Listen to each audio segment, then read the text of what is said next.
There is a lower panel underneath the glove box in the footwell area. Grab the cover with your hand and pull it towards the back of the car. The panel will slide out and expose the area underneath the glove box. There is a carpeted panel along the passenger side of the transmission tunnel.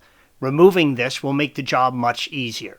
There is a fastener that needs to be removed, green arrow, first before you can slide the panel off. Slide the panel, green arrow, towards the back of the car. A couple of clips will come loose and you can pull the panel out of the way.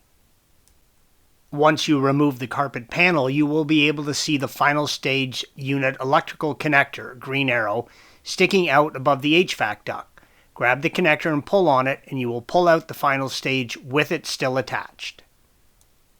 Pull the final stage down to where you can work on it and squeeze both locking tabs on either side of the electrical connector and pull it straight out. Upon reinstallation, simply plug in the new final stage and refit it.